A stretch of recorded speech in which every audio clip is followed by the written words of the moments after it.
Shalom, kita bertemu lagi dalam ringkasan pelajaran Sekolah Sabat, pelajaran ketiga yang bertajuk Perkabaran Yesus kepada 7 jemaat. Ayat hafalan kita dalam Wahyu 3 ayat 21. Barang siapa menang, ia akan kududukan bersama-sama dengan aku di atas takhtaku, sebagaimana aku pun telah menang dan duduk bersama-sama dengan Bapakku di atas takhtanya. Apa perkabaran Yesus kepada 7 jemaat? Siapa 7 jemaat itu? Apa ciri-ciri 7 jemaat tersebut? Apakah ciri-ciri 7 jemaat itu ada dalam zaman kita sekarang? Dan bagaimana kita harus merespon perkabaran Tuhan ini? Mari kita berdoa.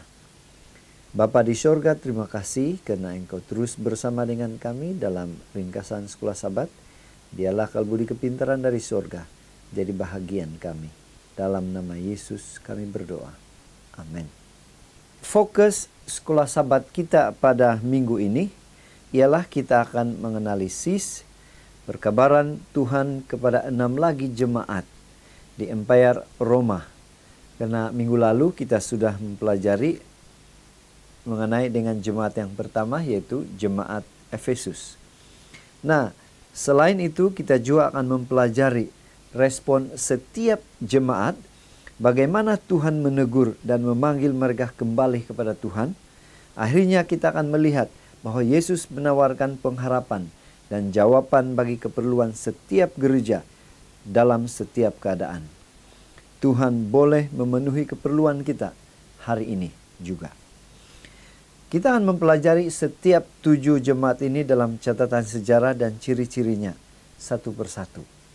Tetapi sebelum kita meneruskan pembahasan Sekolah Sabat kita, ada satu pertanyaan.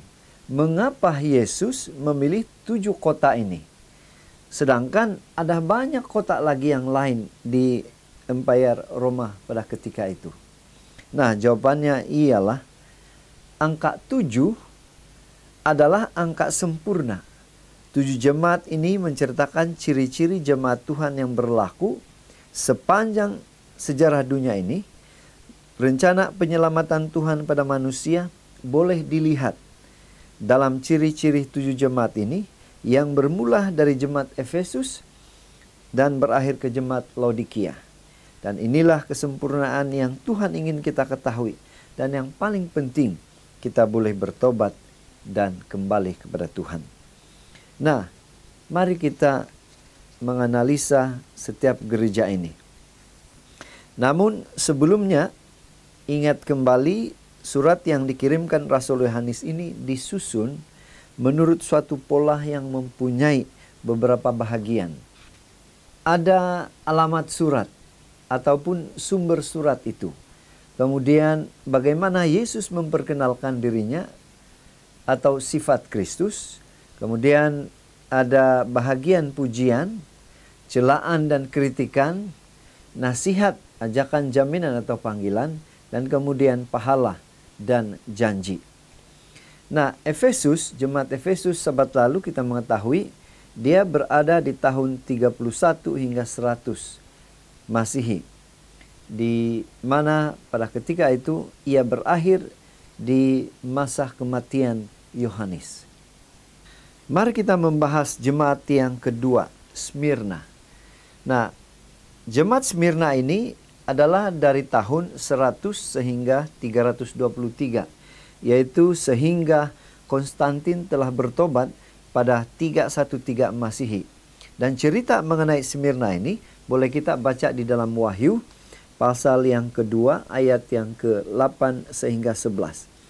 Nah, sedikit latar belakang daripada jemaat Smyrna ini. Kata Smyrna atau mur adalah semacam wangian. Dan jemaat ini berlaku di era rasul-rasul. Gereja Smyrna adalah gereja kesyahidan atau dianiaya. Karena jemaat ini adalah satu jemaat yang setia sampai mati. Yang berani mati. Kenapa disebut mati syahid? Karena jemaat ini setia sampai mati. Di mana siapapun yang menolak untuk menyembah kaisar akan dipenjara dan akhirnya dibunuh. Di mana jemaat ini berakhir setelah Konstantin bertobat pada 313 Masehi. Di mana ketika itu Konstantin telah mengakhiri penganiayaan terhadap Kristen dan dia juga menyokong perkabaran Injil, yaitu bebas beragama.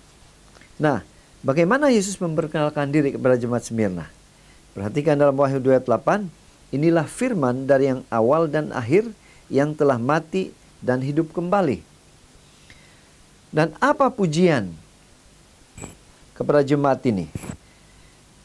Aku tahu kesusahanmu dan kemiskinanmu, namun engkau kaya, dan fitnah mereka yang menyebut dirinya yang Yahudi, tetapi yang sebenarnya tidak demikian. Sebaliknya, mereka adalah jemaah iblis. Dan ini menggambarkan Yesus tahu akan kesusahan kita.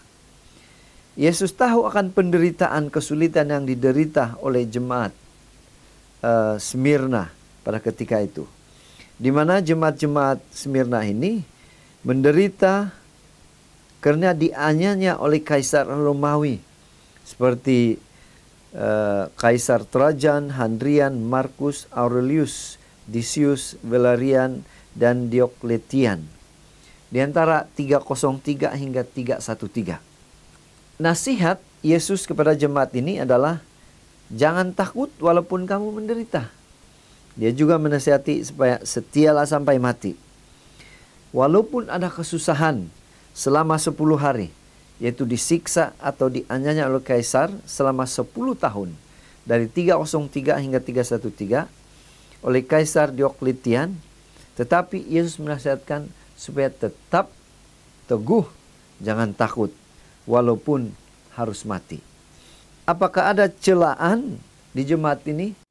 Tiada. Apa pahala untuk jemaat Smyrna ini? Yesus katakan dalam Wahyu 2 ayat 10, jangan takut, setia sampai mati, dan aku akan memberikan mahkota kehidupan. Di mana kita akan mendapat hadiah atau mahkota keselamatan. Jemaat ini juga akan terhindar dari kematian kedua.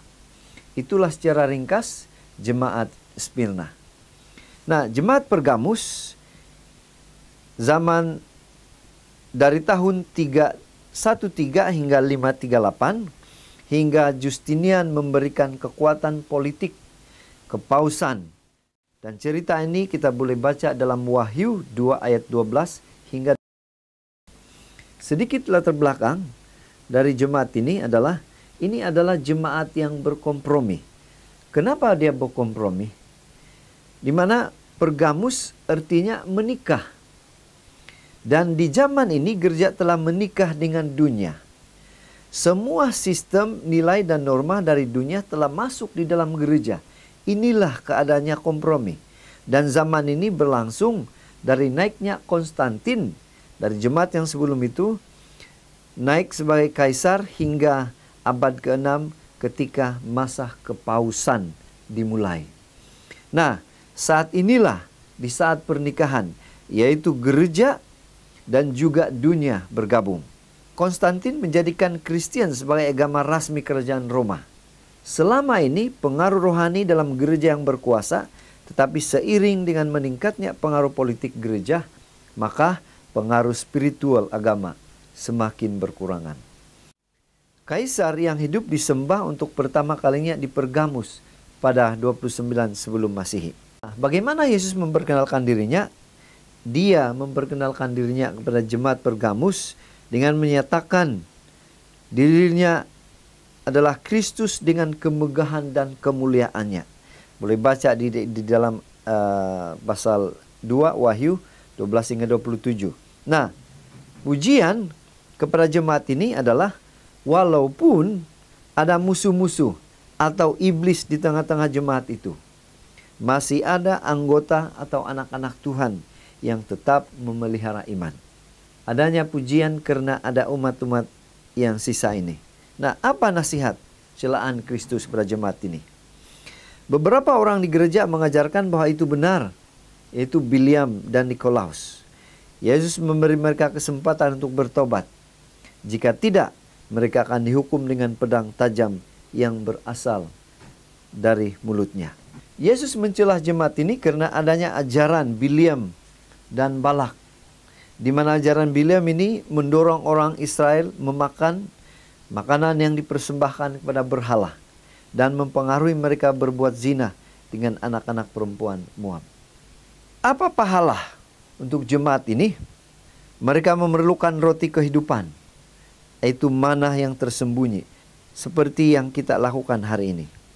Tuhan akan memberikan hadiah khusus dan nama baru, yaitu tabiat baru yang sesuai dengan tabiat Allah. Kita ke jemaat Tiatira. Jemaat Tiatira zaman 538 hingga 1517, yaitu sehingga reformasi Luther. Dan cerita ini kita boleh baca di dalam Wahyu pasal 2 ayat 18 hingga 29. Nah, sedikit latar belakang Tiatira. Ini adalah jemaat yang disebut jemaat korupsi. Kenapa disebut korupsi? Tiatira adalah kota kecil tetapi merupakan kota industri. Dia terkenal dengan banyaknya syarikat perdagangan, di mana tempat ini adalah pusat komersial. Tiatira itu adalah simbol zaman kegelapan dalam sejarah Kristen, yaitu abad ke-7 hingga reformasi abad ke-16. Zaman di mana gereja telah kehilangan kemurnian dan semangatnya. Ketika gereja disusupi oleh tahyul dan kepercayaan pagan. Apa yang berlaku?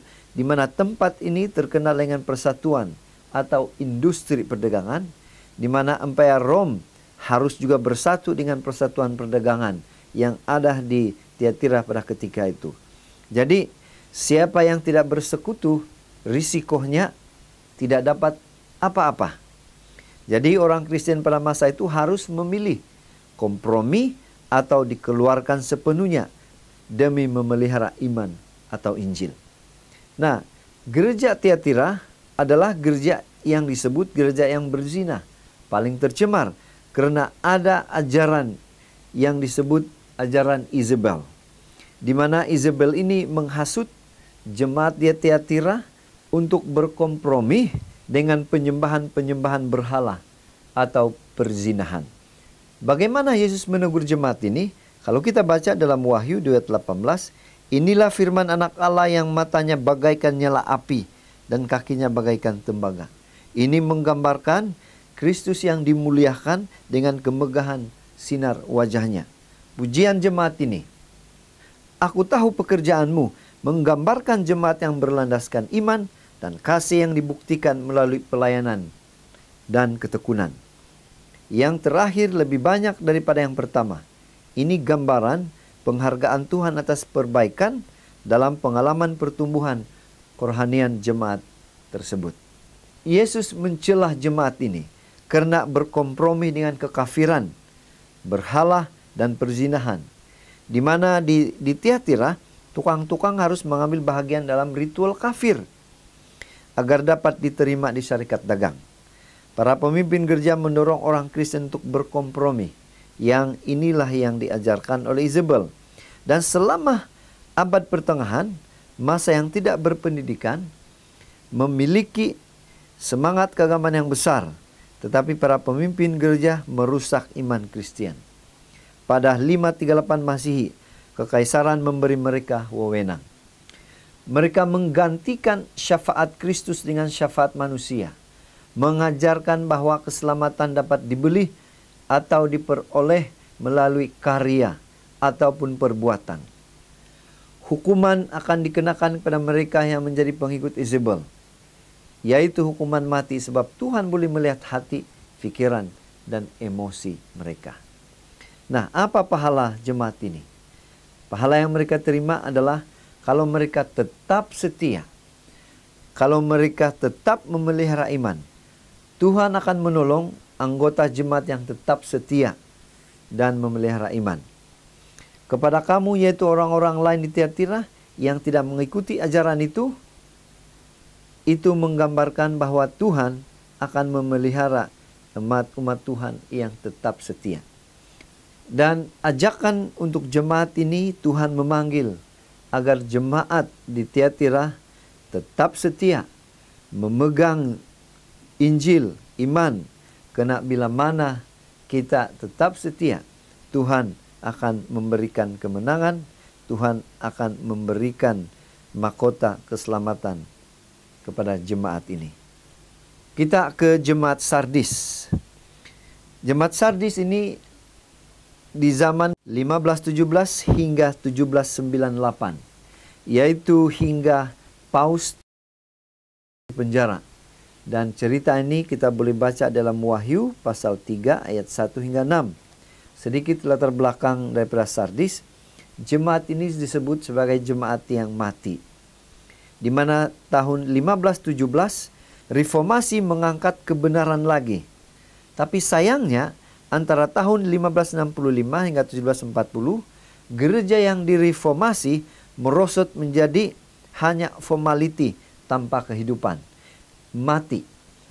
Di mana ketika itu gereja membangun reputasi yang baik, tetapi sesungguhnya tercemar dan mati.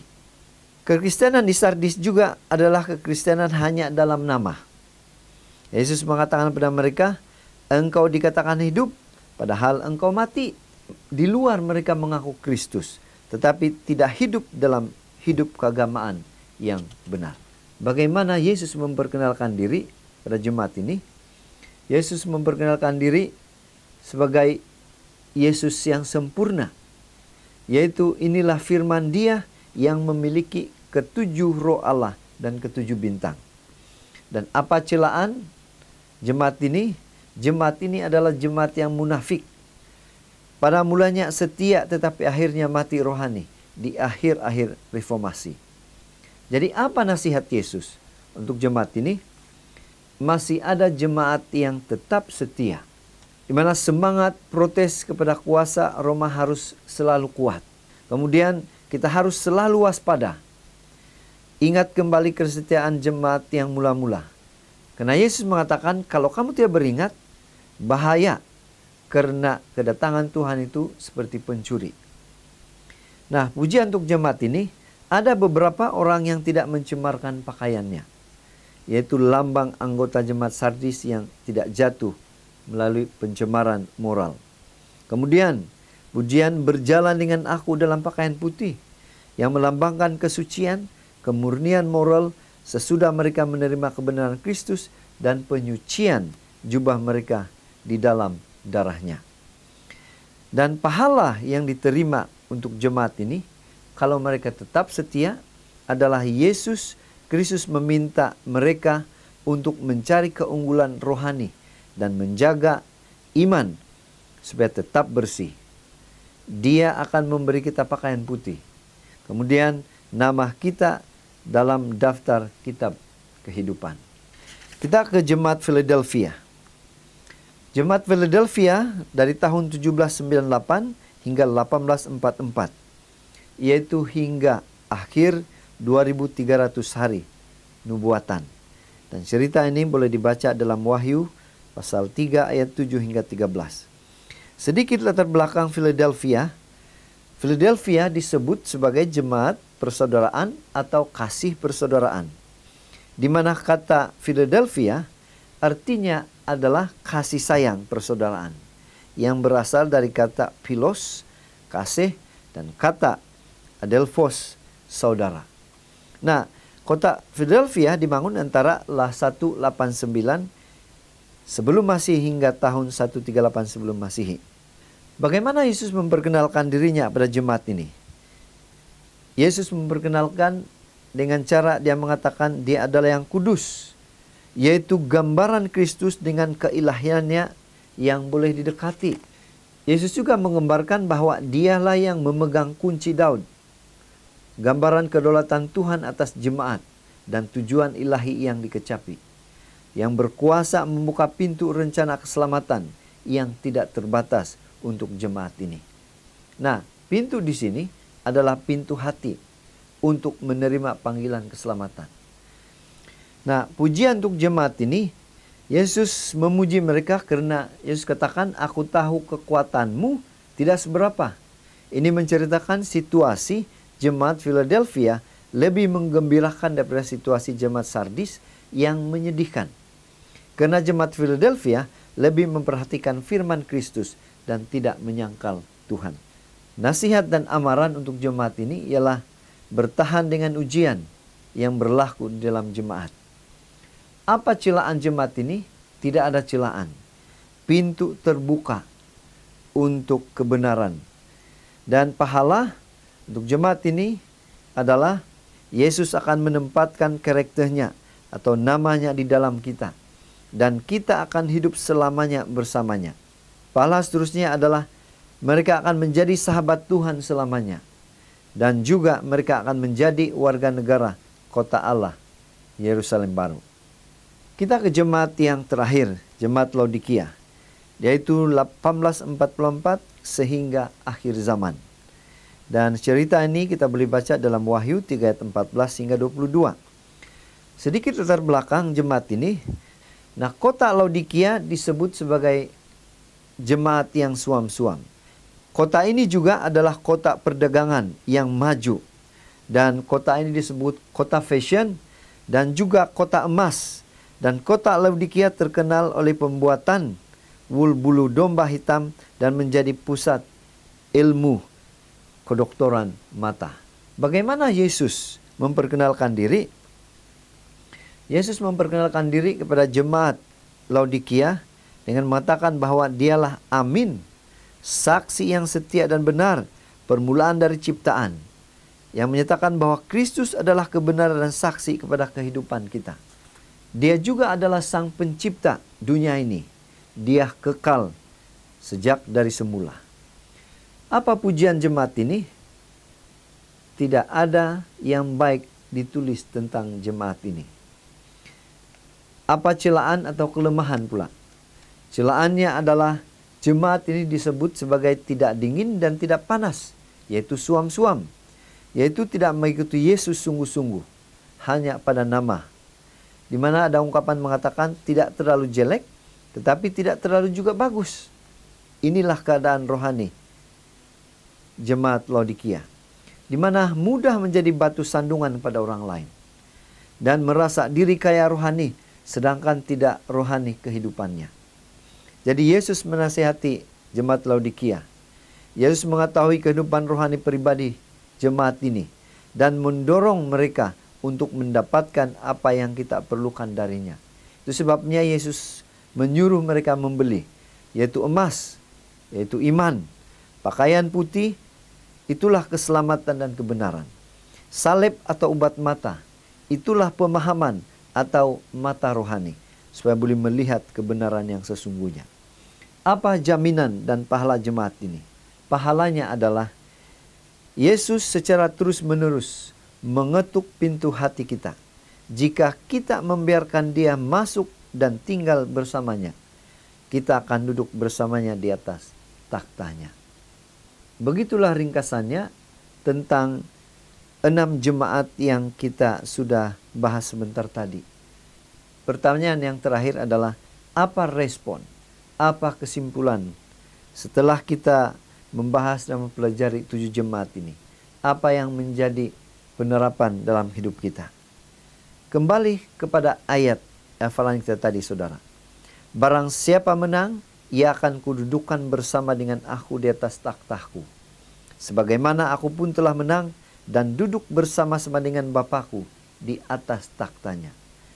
Artinya, saudara, perkabaran umum dalam 7 jemaat ini ialah apapun keadaan atau kondisi jemaat dalam 7 jemaat ini, kalau mereka tetap setia, walaupun hanya sedikit yang bertahan, mereka akan mendapat hadiah, yaitu kemenangan dan mahkota keselamatan yang Tuhan akan berikan.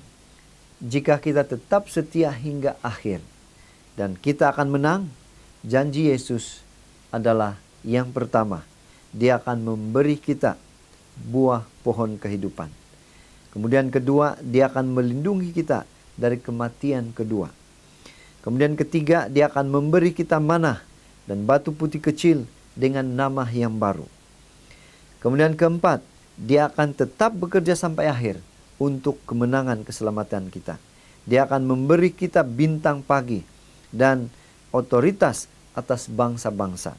Dan yang kelima, kita akan dikenakan pakaian putih, pakaian kebenaran, dan nama kita tidak akan dihapus dari kitab kehidupan. Dia akan mempertahankan kita di hadapan Bapa dan para malaikat. Kemudian keenam, Dia akan membuat kita menjadi kolum tempat kudus Allah. Dan kita akan selamanya bersama dengan Dia. Nama Tuhan akan tertulis kepada diri kita. Dan yang terakhir, yang ketujuh, kita akan duduk bersama dengan Dia di atas taktanya karena Dia telah menang. Tuhan memberkati. Mari kita berdoa. Bapa di surga, terima kasih karena Engkau begitu baik menolong kami dalam pembahasan ini. Biarlah ini menjadi berkat untuk kami semua. Dalam nama Yesus kami berdoa. Amin.